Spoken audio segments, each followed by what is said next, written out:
Are y'all ready to head off the trail? I'm the Cryptid Huntress, Jessica Jones, and I'm ready to take you on a mysterious journey right now. We welcome you to Off the Trails right here on the Spaced Out Radio's YouTube channel. If you guys haven't subscribed yet, please do. We would love to have you guys. Shout out to Bumblefoot for that awesome intro music. I always appreciate that. All right, you guys please follow us on our social media. On Twitter, it's Spaced Out Radio. On Instagram, it's Spaced Out Radio Show. And on TikTok, it's Spaced Out Radio. You guys can find me at thecryptidhuntress.com. That's my website. And you guys can always go subscribe to my YouTube channel. That's the Cryptid Huntress. And I have live shows every Wednesday at 1 p.m. Eastern and Thursday at 8 p.m. Eastern. And yeah, I appreciate all your support over there, y'all. I know y'all are subscribed, but if you're not, please go over there and do that. Okay, also, if you'd like to support what I'm doing, I have a Patreon. That's the Cryptid Huntress over there on Patreon. And I also have a shop that's called War Woman Goods on Etsy. Now, if you'd like to support Spaced Out Radio, we have a Patreon as well. That's the Space Travelers Club over on Patreon. Look for us over there. And also, we have a shop where you can get all the merch. I think there's some Cryptid Huntress merch over there. I have to go check out what's in there right now, what we got in stock. But you guys go check that out as well. Okay, I have a couple of fantastic guests here. As usual, we always have fantastic guests. But I have D.A. Roberts and Robby Raines in the studio tonight. This is going to be our Halloween show over here at Spaced Out Radio, and we've got some cool stuff to talk about tonight. Don't forget that right after this show, After Hours has a great program set up for us. So you guys go over there and hang out with Rob and Coley after the show. Okay? All right. Well, let's get to our guest tonight. Are you guys ready? D.A. Roberts is a cryptozoologist, best-selling author, podcaster, and field investigator. Born in Lebanon, Missouri, he now lives in Springfield with his wife and sons. For most of his career, D.A. served in his community in law enforcement, and he's been investigating and researching cryptids for more than 4 decades. D.A. has been featured on numerous podcasts and shows for his writing and cryptid research, including appearances on Coast to Coast AM and Spaced Out Radio and the Cryptid Hunter Show. Okay. You can find all his books over on his website. That's daroberts.net, if I remember correctly. And he's also host of DA Ex Machina podcast. And our other guest today, we've got Robby Raines in the house. He's also a co-host at DA Ex Machina. Let's see. Robby Raines is a police officer who had his first Bigfoot experience as a kid. He's an active field researcher, investigator, and a tracker. He hosts the podcast, What's Really Out There. And like I said, he's a co-host of DA Ex Machina. So please help me welcome to the show today, my buddies, DA Roberts and Robby Raines. Hey, DA. Hey, Robbie. Hey, Jess. Hey, long time no see, fellas. Man, it's been a minute since I had y'all on Spaced Out Radio. Thank y'all for coming tonight. Our pleasure, man. I'm happy here at any time. Yeah. Well, hey, happy Halloween, guys. Happy Halloween. Yeah, it's in a couple of days. I think the veil is the thinnest. It's getting thin, right? Yeah, she's thinning out pretty good. Yes, she's thinning out. Yes, and it's a full moon. Okay, so it can't get better than this. More creepy. You guys have been putting out some great shows, including that show you guys did last night on DA Ex Machina podcast about werewolves transforming. Do they transform or do they not? What was your verdict by the end of the show, you guys? I got to know because I'm hearing different things.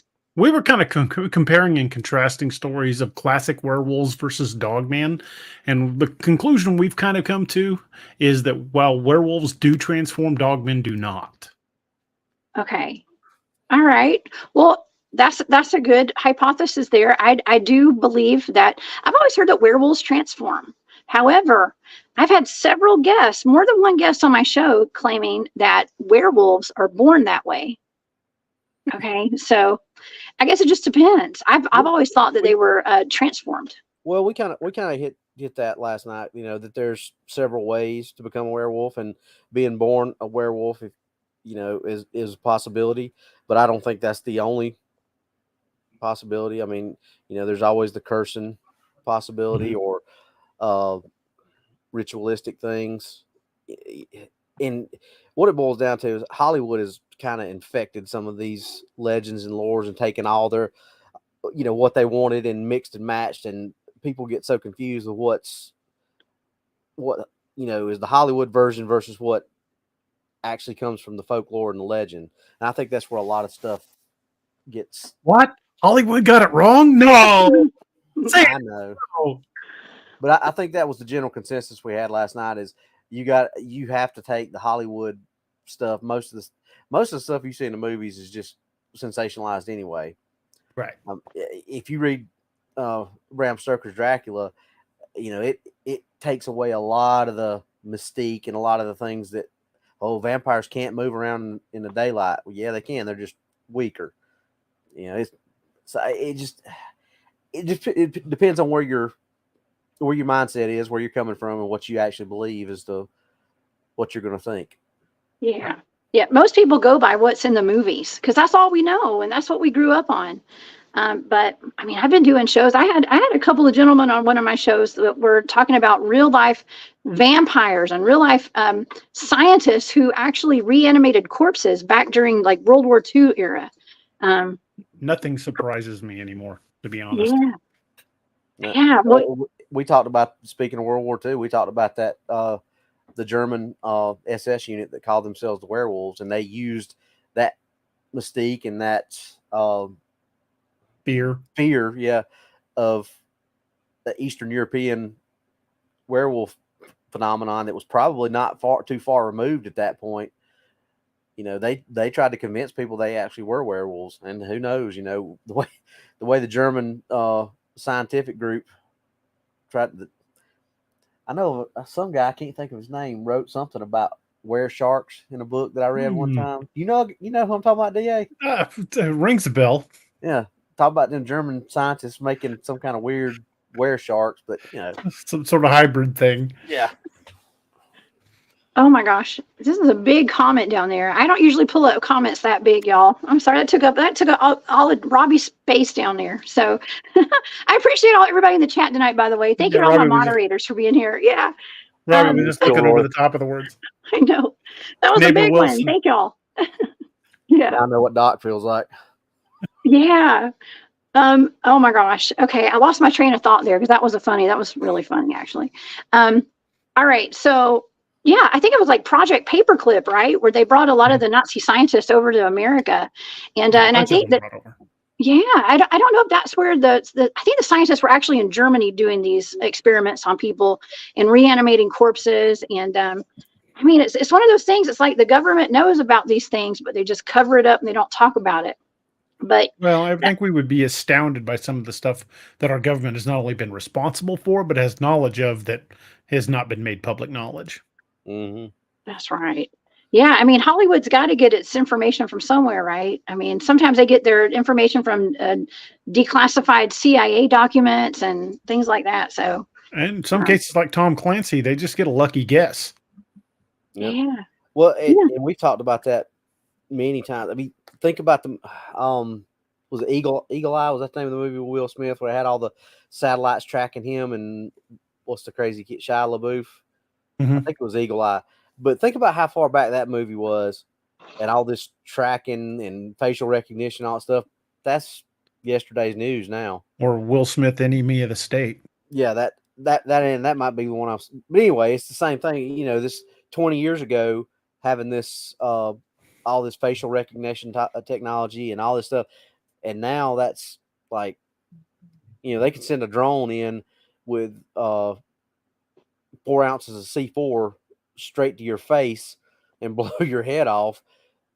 It seems like the stranger it is on a movie, the more apt it is to actually be something that they either have or are working on. Right. Absolutely. Soft disclosure, right? Mm-hmm. I know the spy satellites that we had in the 80s. This is in the late 80s when I was in the Army. The spy satellites we had then were capable of reading a newspaper in somebody's hand from orbit. Oh my gosh. But yet we can't get a clear picture of Sasquatch or Dogman. Well, right? That camera technology is not in civilian hands. Well, but in that case, if they're getting pictures like that, then why would they not go looking for Sasquatch and Dogmen from satellites? They I'm probably have. They Yeah, I'm just about won't to say, share that information with us. I'm sure the military and the government has very clear pictures of all these things. They're just not showing them. Look how many encounter stories there are involving military bases. So we know for a fact the government has known about these things and probably known for a long time. Like our Teddy Roosevelt theory that we talked about. What is your Teddy Roosevelt theory? What is that? Well, one of the earliest known accounts we have of a Bigfoot attack on a person is the Bauman incident from the book The Wilderness Hunter, written by Teddy Roosevelt. This is a story that he collected while out on the frontier before he went into politics. We think that because of the level of detail in the story and the fact that Bauman was never given a first name and never came forward, we think that Bauman probably was Teddy Roosevelt. There's schools of thought where people say, he wasn't him.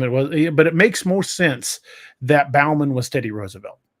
But if you can accept that as a premise that Teddy Roosevelt, even as a young man, knew about these things, one of the first things he does as president is create the National Park Service, setting aside, 88 million square miles? 87 million acres. 87 million acres of national park land that's perfect habitat. In addition to that, after the Battle of San Juan Hill, Teddy Roosevelt met a guy from here in the Ozarks, and he wound up becoming president of a secret society whose job was to protect the Ozarks howler. Supposedly, the Ozarks National Forest was set aside as a preserve for the Ozarks howler. Oh my gosh! And one caveat to that, Jessica, that 87 million acres, that's just the federal part. That don't count your state parks and things like that. So there's way more land out there. And that's only state parks. That's not public use areas. That's not, camping preserves. That's not stuff owned by the Army Corps of Engineers. If you add all of that in, it's closer to like 200 million. Oh my gosh. Mm-hmm. Wow, that's a lot of land. It seems like our cryptids are taken care of pretty well as far as being, having a natural habitat out there. And do you guys think that our park rangers know about Bigfoot? I know us three have done a show together about the topographical map that the Air Force had. That was the last time we talked on a show together, I think, and how they identified Sasquatch as a dangerous animal. Mm-hmm. Well, and what was it in the 80s? Army Field Manual DA. That was from Fort. It's the one up in Washington. Wasn't Campbell? I keep wanting to say Fort Hood, but it's not Fort Hood. Fort Campbell's in Kentucky. Fort Lewis. Yes, Fort Lewis. Back before it became Joint Base Lewis McChord. Back when it was just Fort Lewis, it was in one of their training manuals. That Sasquatch was an animal that you would encounter out in the wild. Yeah. Okay. So speaking of the Ozark Howler, DA, that's around where you're from, right? Missouri area. And I was going to ask you guys tonight about your local legends and lore. Okay. And I know that I don't know a whole lot about the Ozark Howler. That's something that I have not looked into specifically. But what are some local legends and lore? Since it is in the spirit of Halloween tonight, tell me a little bit about the Ozark Howler tonight, if you can. The Ozark Howler has been spotted in Missouri since before European settlers were in this area. It's supposedly, you can hear it scream, and they said it's not like a mountain lion call. It's more like a mixture between a scream and a hound's howl. That it's blood curdling and absolutely terrifying. In fact, I used the Ozark Howler in a couple of my books. There have been sightings all over this area for generations. It's usually described as looking like a gigantic dog about the size of a bear. So 400 to 500 pound range, with just absolute bright red eyes and horns on its head that almost like a ram's horn that go backwards off the back of its head. it's a vicious predator. The lots of reports, especially down in Douglas County, where animals have been mutilated. And again, people have been seeing it for a long time. Allegedly, Daniel Boone hunted one and killed it up near Cuba, Missouri, and had it stuffed and was in his collection. And when he passed away, it disappeared. Of course, his whole collection did. It got scattered to the winds. But Daniel Boone's journal still talking about tracking and hunting the howler.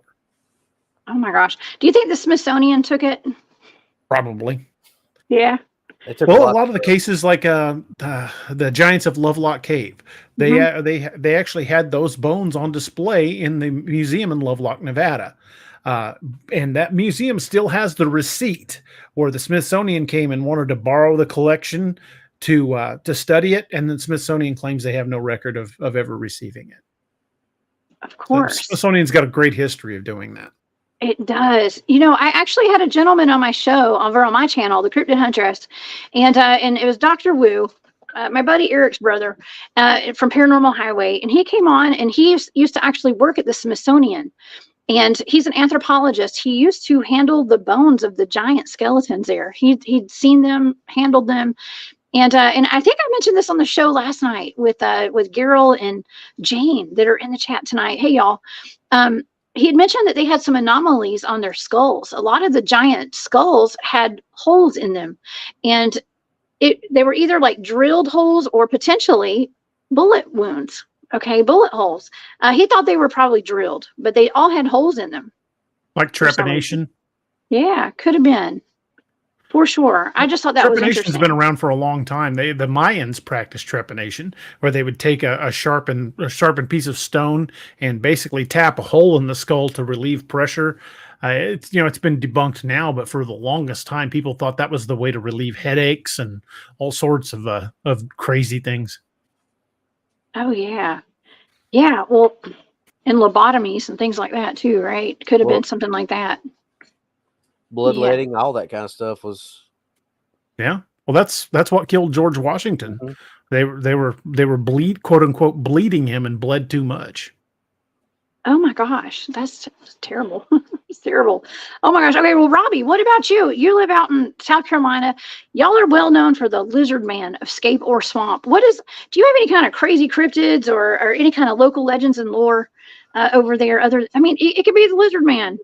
Anything. Well, I guess other than we do have Bigfoot sightings. I've had several Bigfoot sightings myself, but I guess that's what we're most famous for is the lizard man of Scape or Swamp, and that's that started back in the early '80s, but I think as recent as 2021, I believe. What I said last time when we talked about this deal about 2021? I think it was they've had sightings all the way up since then. Interestingly enough about that, most of the people that had these first encounters with this are dead, but they're not. It's not just like they died of some kind of natural cause or anything like that. They're all really suspicious. The boy that got his car demolished, it was a home invasion. And nothing was taken. Somebody just broke in and killed him, and they never found anybody, never found any other evidence. It was really weird. The old lady whose car bumper was chewed up, she died of a mysterious illness, I think, was what the guy wrote a book on this, and just about everybody that had some of those first encounters is gone. There's a guy that lives down there somewhere off one of the bases where this thing supposedly kind of haunts, and he's kind of the local expert, and he started talking about that a little bit on one of the documentaries I watched. But we kind of Lance and I, he's gone alligator hunting down right around that area, and they were in one of those little pirogues, and they caught, I want to say it was like a 10-foot alligator, and it was in 2 feet of water and weighed 550 pounds. And they didn't see it until they were right on top of it. So that's kind of what we were talking about. Something like this could very easily escape being seen for long periods of time if it's anything like that. And, it could be kind of what's the word for living in caves? Is that terrestrial, DA, that lives in caves? Troglodyte. Yeah. So I mean, Yeah, underground. if it's something like that, and it spends a lot of time in there, so that may be why it hasn't been seen a whole lot lately. But then also we got a lot of the Cherokee legends. You know, which you and I talked about that too. Spearfinger and Judiculla Rock and what's the other one? Da. You would ask me that. The And I just witches. want to Hey, I was talking with my buddy Barry Littleton the other day. He gave me a blind remote viewing target, and it was some weird Cherokee witch, and it was something I'd never heard of. It was called the Sharp Elbowed Witch. Yeah, I saw that show that y'all. I've never heard of that before, I've y'all. never heard of that one either. Because as soon as you start talking about it, I started thinking about Spearfinger. I was like, well, that sounds a lot like Spearfinger. So I wonder if that's just maybe like we talked about, people kind of, you tell one story and then somebody adds something to it and it kind of morphs from one thing into another. Because it did have a lot of similarities to the Spearfinger story. Yeah, it did. There's a lot of really cool Cherokee legends, and there's a lot of Cherokee heritage down the Appalachian Mountains. And I mean, you guys not too long ago, I remember y'all doing a show on, it seems like dinosaur sightings, right? Like modern day dinosaurs or something. Because I know I've done a couple of shows on that too, and that comes up really often now. Are y'all getting any more reports of modern day dinosaurs like Velociraptors or T-Rexes or pterosaurs or anything? I think a lot of pterosaur reports are still coming in, especially out in Midwest, DA. On the not the Midwest, the Southwest, down in the Four Corners region. There were a lot of, especially like around the Navajo reservation, a lot of sightings of pterosaurs. Oh, wow. Yeah, we're getting, I get a lot, I hear a lot about those too. Absolutely. Now, I got a question, DA. The Ozark Howler, is that more of a Dogman or like a Gugway or Sasquatch? It's neither. It's not bipedal. It's on all fours. Has it ever hurt anybody? It's more closely related to a hellhound than anything else. But the horns are what really distinguishes it. Supposedly, over the years, there've been people go missing that they've attributed to it. Just a few months back, some people heard one scream down near Galena, Missouri, and some people near Branson caught one on trail cam. Oh, wow.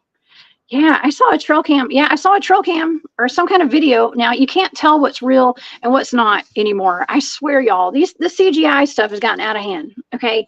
But somebody sent me a video of what looked like a Velociraptor running past a trail cam. Okay, have y'all seen that? I've seen a couple of different versions. The problem is unfortunately with the AI technology getting as good as it is, and it's going to keep getting better, it's going to become increasingly difficult to accept photographs and video at face value. It's going to have to be authenticated by somebody like Thinker Thunker or MK Davis long before we can even, say anything more than it's interesting. Oh, yeah. Wow. Okay. Well, absolutely. Okay. Because I haven't seen any really exciting videos lately. So I was wondering if you guys had, but okay. So you guys are really into Dogman, and I wanted to get into Dogman tonight because I know y'all had a show about Dogmen or werewolves last night. I recently have gone out to an area. This is since I've talked to you guys the last time. We have an area here in Georgia where I live. I've got a couple of stories I could tie into this one too, and we can discuss it. But we have Dogman sightings in the northern part of the county where I live. And they've been reported for about 20 years. And it's near the Etowah Indian Mounds, you guys. And I haven't talked to y'all about this. And it's also near a Civil War battlefield called Pickett's Mill Battlefield here in Northwest Georgia. And Dogman sightings and things there. I've actually had some paranormal happenings and stuff that happened there. But I am seeing a connection of Civil War battlegrounds, Indian burial mounds, and Dogman, and all these different types of cryptids. I'm talking about like not nice cryptids. I'm talking about like cryptids that eat corpses and stuff, like old green eyes down here in North Georgia, seen on the battlefield at Chickamauga, eating the bodies of the dead soldiers.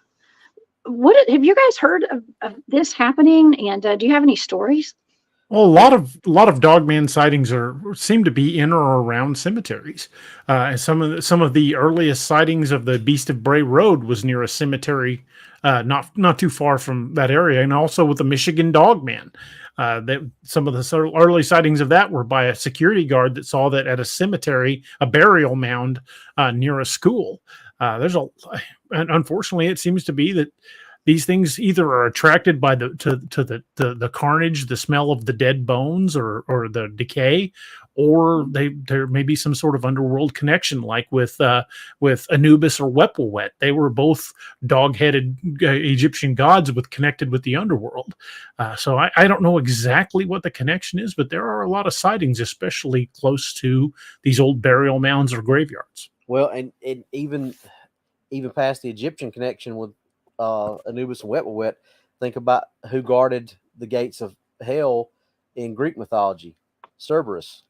Mm-hmm. Or in Norse mythology, there was Garm and Fenrir, Fenrir was set to bring about Ragnarok.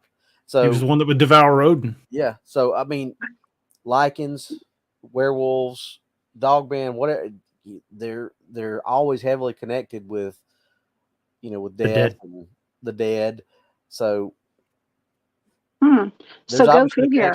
Goes further back than just a couple of years. It goes way back. I mean, even to the dog-headed men that we discussed that on the show last night. We were looking at old maps, like medieval maps, and we were talking about magical creatures of legend and lore from long, long ago, and how I believe that those creatures actually lived personally. I mean, it's not out of the realm of possibility at this point with unicorns, dragons, the blemmies, if you guys are familiar with those. You name it, whatever kind of old magical creatures they had, including wild men and dog-headed men, because they're seen on maps and in literature and in art. Yeah, there are dogmen pictured on the Pie-Rice map, which is a map of Antarctica without ice on it. Of course, both the Greeks and the Romans in their journals mentioned fighting what they referred to as the cynocephali, the dog-headed men, both in northern Africa and in India. And there's still sightings of dog-headed creatures in India today. There are certain valleys that they say up in the mountains bordering on the Himalayas, where they tell people don't go. These things control this area. If you go up there, you're not coming back. Yep. And you can make an argument that the Ulfhednar were dog-headed soldiers, because whether they just put a wolf's head dressing on or whatever, they acted like they were wolves, or they turned into werewolves. So, it's connected through all these different, we lose sight of how easy it is for us to get in contact with somebody halfway across the world right now. But 3,000 years ago, when stuff like this was going on, it's not like people in China knew what was going on halfway around the world with these people, but yet they have the stories and these things that are almost identical. Right. Oh, wow. Yeah, especially with even the blemmies. Okay, they were in Ethiopia and all over the world, and in unicorns. I had no idea that unicorns were mentioned in the Bible 8 times. Okay, I didn't know that. I didn't know that either. They were mentioned 8 times according to some of the research that I did. And royalty used to actually want to drink out of unicorn horns, or at least they thought they were drinking out of unicorn horns. It could have been like a narwhal. Is that what you call them? Narwhal. A narwhal. Yeah. It could have been one of those, or like a tusk from an elephant or something, but they thought they were unicorn horns back then. So interesting stuff. I don't know, especially with these dog-headed men too back then. And you talked about dragons, before 1860 something, 1890 something, I can't remember the exact date. There was no term dinosaur. Everything prior to that, and we talked about this last night with the, people get so wrapped up in the term dogman. That wasn't coined until the, late 90s. Late 90s. Oh, really? Yeah. Well, before 1957, the term Bigfoot didn't exist. If you look at old newspaper articles and stuff from like the 1800s, they use terms like wild man or hairy man. Mm-hmm. Or whatever the area they lived in, whatever First Nation tribe, they called it whatever that was. Shiatanka, help me out. Sukaloo. I mean, Sukaloo. That's a bit. That's the one I was trying to think of earlier, Sukaloo. But we're talking about Judy Color Rock. But yeah, we get so hung up on our terms that we use now, but those are, in the grand scheme of things, those are relatively infant terms for these things. Yeah. Yeah. Okay. So werewolves and shapeshifting. Okay. Because I recently also went up to Tennessee and did an on-site active field investigation a couple of months ago. And this is since I've talked to y'all too. But we went to go investigate a cave on a couple's property that had skinwalkers in it, y'all. Skinwalkers. We didn't run into any skinwalkers, thank goodness. But that, thank the Lord, we did not. But we did have to prepare in case we were to run into skinwalkers. And I got to tell you, it was much like preparing to encounter a vampire or something. I mean, from blessing the, let's just say, ammo and stuff. I mean, whatever we had there, because we had to be prepared for anything. With Dogman on the property, Sasquatch, whatever. We didn't know what we were going to get into. But that's the thing with these werewolves too. If they're shapeshifters, that's like a skinwalker. So I don't know. I was actually prepared to run into a werewolf up there. I wasn't. Oh, you're never prepared, you know. Yeah. But I was expecting, if it happened, we were kind of looking for it. Well, you know, anytime you go out in the field, it's a situation where you better plan for the worst and hope for the best. That's why, you know, I don't go unarmed. I never go without a med kit, a Dark Angel kit, as you can see on my shirt. I always carried one as a cop. I always carry a med kit. I always, you know, I've got at least one blade, sometimes more. Of course, any general time you see me, I've probably got at least 2 knives on me. But you know, you've got to be prepared. You know, you never know what you're going to run into. I mean, you know, if you're just planning for an afternoon's outing, you'd better take something for staying overnight, because things happen. You get off trail, you get out in the deep woods, minor injuries can become majorly significant, especially if, you know, you're off the beaten path and nobody knows where you're at.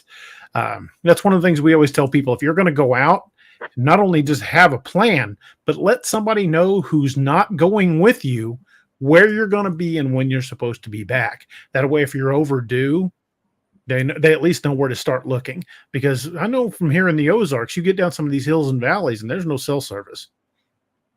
Oh yeah, you got to be careful. You got to be super careful with all that. I always tell somebody where I'm going.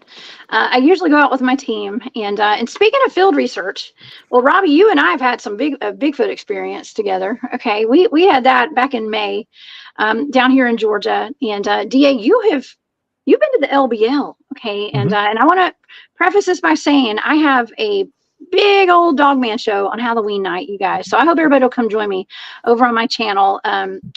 Dogman Encounters is actually featuring my channel, and I have a very special guest who is going to be talking about his encounters in the LBL with Dogmen. Okay, and so you have been to the LBL. Have you ever experienced a Dogman out there, DA?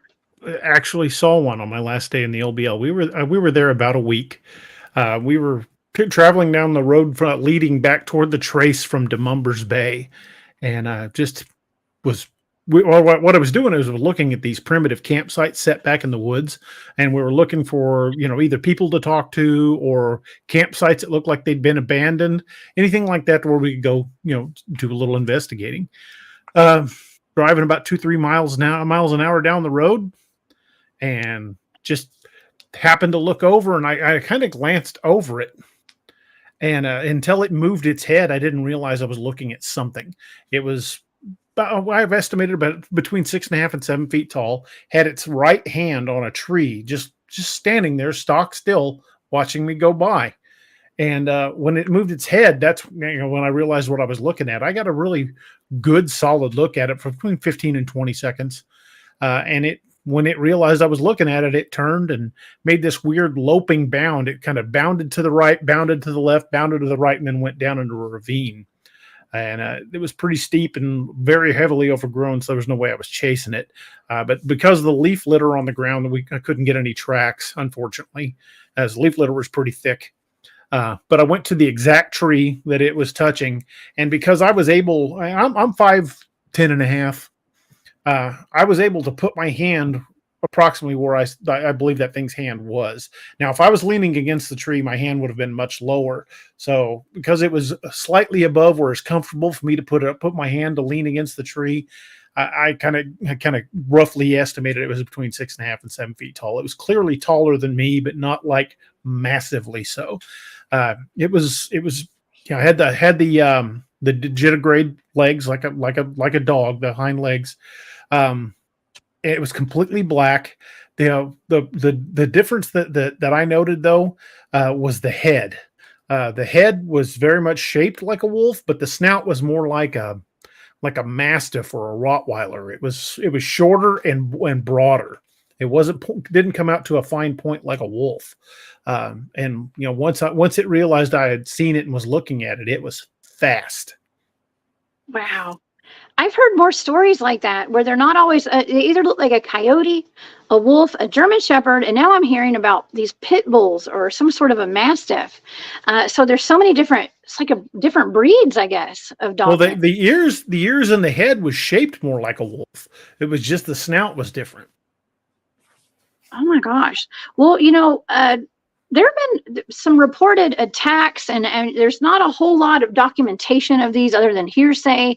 And, the NADP had made a documentary at some point about some of the testimony of people who had first or secondhand accounts of some attacks of the LBL of Dogmen. Has there been anything recently that's happened out there that you guys are aware of?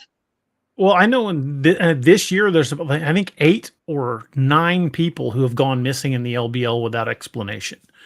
And they tend to shut that up. Whenever a body's found in LBL or somebody goes missing, it is very difficult to find information on it because it disappears fast. Well, when I was there, I spoke to a deputy sheriff in just across from LBL in what's the name of the little town? Grand Rivers. And I was talking to him, and I identified myself as a retired cop, showed him my credentials, and I was asking him about LBL. I was like, "Why do you need to know this?" I said, "Well, I'm a writer. I'm researching for a book." And he said, "Well, you don't really want to go down that road." And I said, "Well, I'm just trying to find out information." He goes, "Well, I'm going to tell you, cop to cop, drop it." And walked off and wouldn't talk to me. Oh my gosh. Well, that does happen. We do have somebody in the chat asking, Universal Sue said, what is the LBL? I'm so sorry. I just assume people know the LBL. And I talk about it so often. It's actually the land between the lakes. I believe it's a recreation area in Kentucky and partially in Tennessee as well, I believe. It's right on the Kentucky-Tennessee border. Yeah. And there's a lot of Dogman reports that come out of that place and a lot of Sasquatch reports. It's about 250,000 acres. It's surrounded by water. It's a public use area, so it's not considered a national park. So you won't find the missing 411 profiling it, which I wish they would, because there's so many really odd disappearances there. But even before that was known as the land between the lakes, it was known as the land between the rivers. It was 1963 when the Tennessee Valley Authority built the 2 dams on those rivers and created those lakes. Before then, it was known as the land between the rivers, and even then, there were Dogman type stories. The earliest ones I've been able to find in that area date back to the late 1600s, when French trappers were reporting seeing what they referred to as the loup-garou, which is the French word for werewolf. Oh my gosh! So these things date way back then. And sightings in that area go back centuries. Okay, well. All right, so you and I, DA, and Robbie, you were there too, I believe. We talked about your experience at the Joe Bald Recreation Area in Missouri. And you have another encounter where you actually have a video of what appears to be a Dogman behind you there. And do you want to talk about that just for a second? And Sure. Maybe about what I saw when I remote viewed it too? Yeah, I'll let you tell about the remote viewing because it's better to get that firsthand. But Joe Bald is an old campground owned by the Army Corps of Engineers here in Missouri, and they shut it down back late 90s, early 2000s. And when I started digging into why they shut it down, I found numerous disappearances associated with the park. And since then, those accounts online, those articles about disappearances are gone. You can't find them. Really? My friend Steve, Wild Man from the show, We went down there to film a promo video for one of my books, a book, called The Lakeview Man, which was, one of the settings of the Lakeview Man was in that park. And while we were filming it, we just went, like I said, I just went down there to shoot a couple minute video to talk about the area, talk about the book. We weren't really planning on capturing anything. It was just shot on a cell phone. And, we didn't expect to find anything in the park. Now, however, what we found was pretty terrifying, but it wasn't for like almost a year and a half later. I'd uploaded the video to YouTube. It'd been on my my YouTube channel for a while, and I'd noticed there were quite a bit of spots with eye shine in the background during the video, but I didn't really think too much about it. It's the Missouri woods; you're going to get eye shine.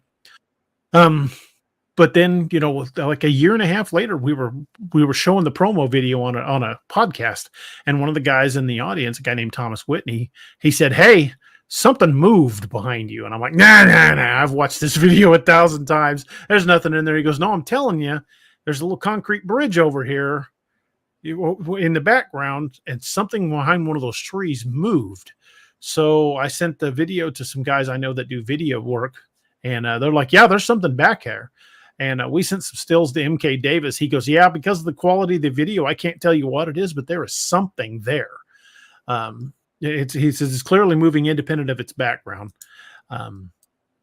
We went back out there, found the exact tree from the video, and kind of did a side-by-side comparison. And what we found was that it was about 9 feet off the ground, and the head was definitely shaped like a wolf. There's a video on my channel called the Joe Bald Breakdown video, where you can see stills that we took and the actual video itself. It's pretty interesting. I'm not saying it's the be all end all smoking gun, but when you look at it and you see that thing move, there's something there. I can't 100% say it was a Dogman, but there is definitely something there watching us. Oh, 100%. You can see it. You can absolutely see it. And I was tasked with a little remote viewing target of that. And what I found was very interesting, because from what I can recall, I was getting data like the Watchers. It's a watcher, and it's almost like something that was like a guardian of a facility underground there. Okay, and that was what the data suggested. So, and that's something that's really interesting, because that comes up more often than not when it comes to cryptids. There's a lot of intermingling with like deep underground military bases, or places where there are cave entrances, even inner earth entrances potentially. Something going on underground. Missouri's a cave state. There are tons of caves here. Lots of caves, yeah. Caves are a big factor in all this. Now, when I was investigating that cave up in middle North Tennessee, there was really no signs of cryptids, like no track lines going in the cave, none coming out. However, there were feathers, like from the couple's chickens that had been taken out of their chicken coop, going into the cave, but there were no footprints, none. And it was all mud too, which was interesting. Weird. In there, yeah. They could have been climbing on the wall. You think something would have left prints? Yes, 100%. That's what was so confusing. Okay. The only kind of activity we got was more paranormal based, like seeing stick figures with the SLS cameras, like giants were like coming out of the cave and hanging out with us. It was really odd, but no cryptids, not inside the cave. So I don't know. I've always thought and I know you guys are not super into like the woo factor of Bigfoot, right? You guys are more of the flesh and bone camp kind of, but I know you got open minds. Okay. Well, we've never said that the possibility of the woo is impossible. We've never said that. Right. I told Robbie I was going to give him an experience up at where I took him to go Bigfooting. He was going to encounter some woo up there, and I don't know. Did it disappoint at all? And no, well, I mean, because we had a really good Bigfoot encounter, so of course it didn't. We did. Like DA was saying, it's not what we call the woo is, and I think you and I have had this conversation, Jessica. We don't. What we call the woo is that extreme, far out there, just that. And I've kind of gone at it from the investigator standpoint, from the law enforcement background. Is when you're starting an investigation, you can't start at point A and then go straight to point Z. You have to investigate these things out, and because when you get to point Z, if that theory falls apart, you have nowhere to go. So Point Z. I like that. yeah. So what DA and I would refer to as the woo is just that point Z thing that once everything else is completely off the table, all those cards are, you know, removed and it's no possibility. That's what, you know, the fact that these things could be spiritual or could be paranormal or anything like that. I don't really consider that woo, like some people would say. That's just something that's in the realm of possibility. But I start at flesh and blood and then work towards whatever else. Well, if it's leaving tracks and it eats, it's got to be physical. Exactly. Hey, I'm with y'all. I think they're all 3D myself. You know, it's all physical flesh and bone, but I think there's also a supernatural element to a lot of this stuff. And a lot of these cryptids, the witches, the Cherokee witches, all the legends, and I mean, even ghosts. Okay. So I'm going to circle back real quick to that story I was telling you guys about the Civil War battlefields, because they're so haunted, right? Mm-hmm. We hear a lot of stories about Civil War battlefields being haunted, a lot of cryptid activity there from werewolves and old green eyes. Okay, one of my favorite things to talk about, but it's very dark. Well, my son and I did, I took my son to a haunted Halloween. It was actually a Halloween event at the Pigot's Mill battlefield. And as we were leaving that night, it was a fun event. Men were dressed up like reenactors of the soldiers, but they were ghosts, like they were dead, you know, and so it was just a fun, spooky event I thought it was for the kids, but it was really for adults too, apparently. And as we were walking to the car, there were literal cannons firing in the battlefield as we were leaving, and not a single person reacted to them except for me and my son. Okay. And I was looking around at everybody. It was dark, and I was looking around. Nobody reacted to it at all. And there was no reason for them to be letting off cannons in the middle of the night like that. We were the last group out there, which was really odd. That was one of my favorite, like, latest, like, Halloween stories, because I don't have a whole lot of activity at Halloween. I think I'm too busy with my kid, okay, to pay attention to the veil thinning and all that kind of stuff during Halloween. But yeah, I thought that was an interesting story. Those Speaking of Civil War battlefields, if you don't care if I share something on the screen, I'll show you something. Sure. A friend of mine was a volunteer out at Wilson's Creek National Battlefield right outside of Springfield. One of the bloodiest battles fought in the Midwest. It was a brutal battle. He was one of the volunteers that would go and lock the park up when everything was done. Him and his son were out there checking gates. There was nobody else in the park. They were making their final pass through, and he captured this. Let me see if it'll let me share the screen here. There we go. Okay. Let's see. Is it coming up? There we go. I got it. Here. Okay. You'll have to put it up on screen. I just got to add it. Yes. Okay. There we go. This is a cannon from the battlefield. You can see his son playing on the background. But look right here. Oh. He said there was nobody there. See the hat? The old blue blue uniform pants, oh, wow. The shirt. He captured that on camera and didn't know till like 5 years ago. Oh my gosh! Do you think that's residual kind of a haunt, or what? What do you think that is? I think it's probably the ghost of somebody that died in the battlefield. Oh my gosh! Yeah, there are more ghost sightings at these battlefields than just about anywhere, like Gettysburg. I mean, Georgia, we have so many battlefields here in Georgia. It's we've got Kennesaw State Battle. We got the battlefield out there, and they're all near where I live, and they're also near Indian burial mounds too, y'all. Okay, I'm not sure how those places are just areas of super high strangeness, just like we have all over the country. Okay, so wow, very cool. Yeah, I don't get to talk about ghosts very often on my show, okay, because we really stick to cryptids. I don't know about you guys, but yeah, I did have a guest a couple weeks ago, maybe it was last weekend, who was a ghost hunter. But you know, even the ghost hunters, when I'm out there doing my field research, I basically do ghost hunting, and I'm not really looking for ghosts, but we're able to measure the cryptids, like cryptid activity and the changes in the environment, by using our ghost hunting equipment. Yeah, sometimes those fields do overlap. I mean, Yeah. Yeah, they do you set out actually. looking for one thing and wind up running into something else entirely. Well, and That's right. when I think it was when Greg was on our show, we talked about that. Da because somebody brought the question of,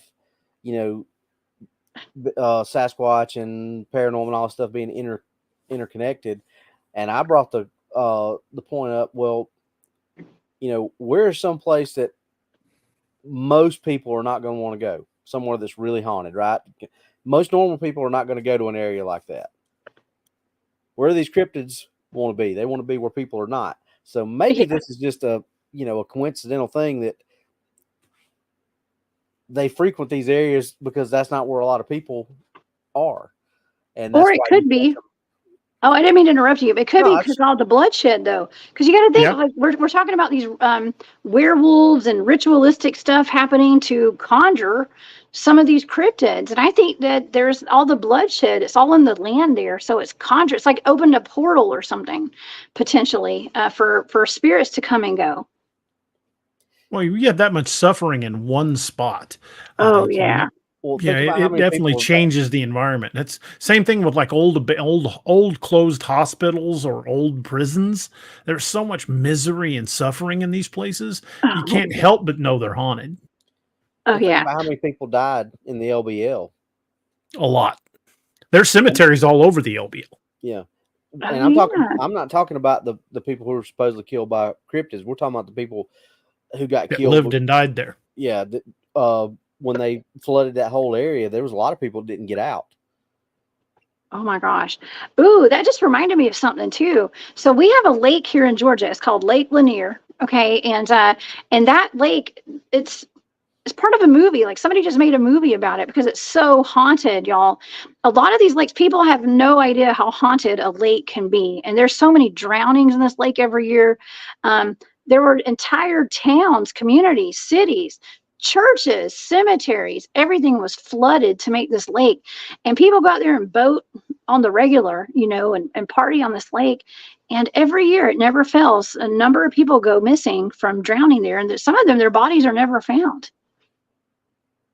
There's a story like that here on Lake of the Ozarks in Missouri.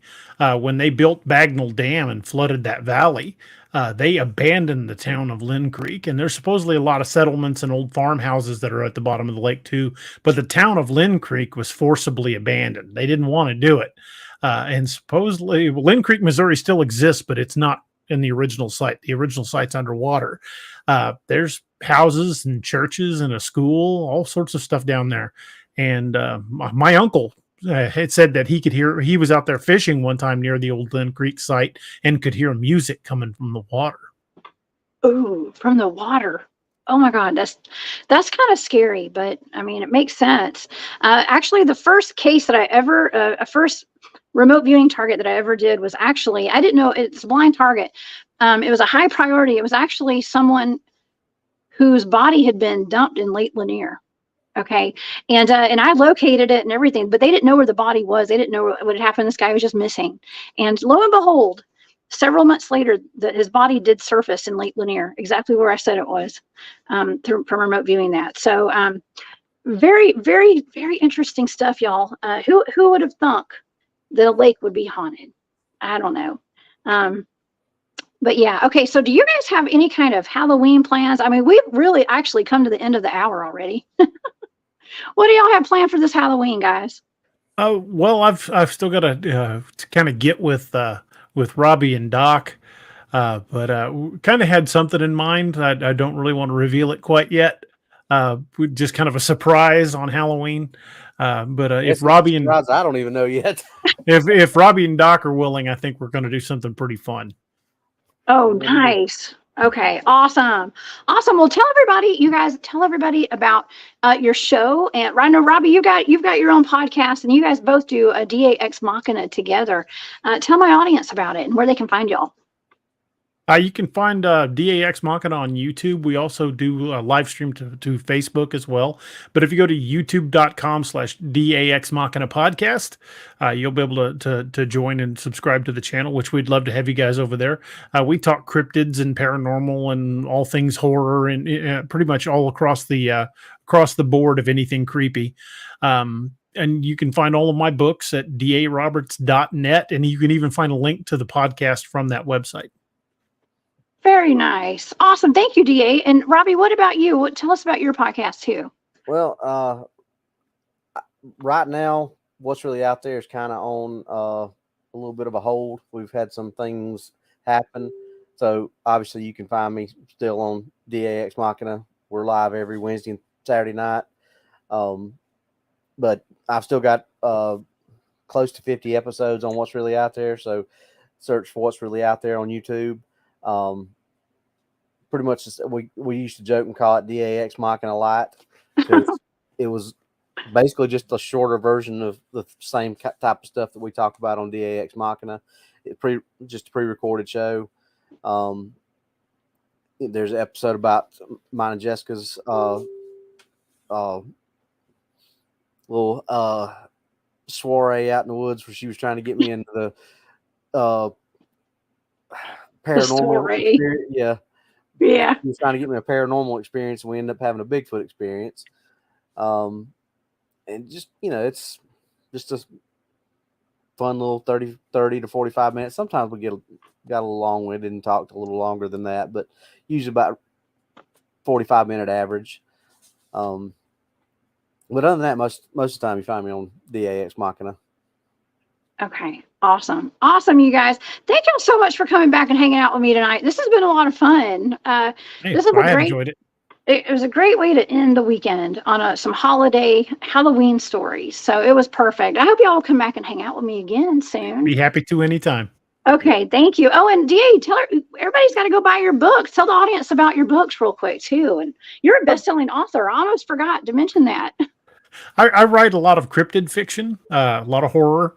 Primarily horror and sci-fi, but I've got multiple series out. I have 8 series actually out in print, with more books on the way. I have 30 titles currently available. If you enjoy cryptids and things that go bump in the night, I think you'd enjoy them all. Again, you can find them all at daroberts.net, and I hope you'll check them out. Like Jessica said, we've had some measured success with going to the Amazon bestseller list, and really enjoying the process. I'm really enjoying the journey that this has taken us on. Oh my gosh. Congratulations, DA. I'm so proud of you. That's amazing. Thank you. That's amazing. He's all right, modest, y'all. I'm not. I'll say it. You're his biggest cheerleader, Robbie. I know. The last 2 books, Dark Frontiers 1 and 2, have hit number 1 on the bestseller list for cryptid horror. And part 2 is number 13 in just general horror, DA. Is it 13? Yeah, it was. I don't know. I haven't checked today. I don't know what it was, but it was in just horror. It was like number 13. Oh my God. It's perfect for Halloween, y'all. Go get your copies today. Okay. Oh my gosh. DA, Robbie, thank y'all so much. I will be seeing y'all over there. Y'all come see me too. I got a little Halloween show Tuesday night. Okay. Y'all got my full support. Okay. And awesome. You too. So we'll be seeing y'all soon. Okay. All right. Bye guys. Happy Halloween. Happy Halloween. Okay. See ya. Okay. All right, y'all. Hold on. I'm trying to get. Okay, there we go. There we go. Hey, everybody. It's the Cryptid Huntress. Oh my gosh. Thank y'all so much for being here tonight. This has been a wonderful show. I hope you guys have a wonderful, wonderful Halloween. And big thanks to DA and Robbie tonight and all the guys at DAX Machina. They do have a wonderful podcast. I know Toombs is in the chat tonight too. Shout out to Toombs. What's up, guy? And you guys come see me on my channel, The Cryptid Huntress. I am part of the 5 Nights of Dogman with Vic Cundiff and Dogman Encounters. And so I've got a very special guest straight out of the land between the lakes with at least 2 amazing Dogman stories we're going to be talking about Tuesday night at 9 p.m. Eastern. So you guys, please come see me. Until then, I'm the Cryptid Huntress. I'm Jessica Jones. I'm headed off the trails. I will see you guys next week on Tuesday. Y'all stay safe out there. Bye, y'all.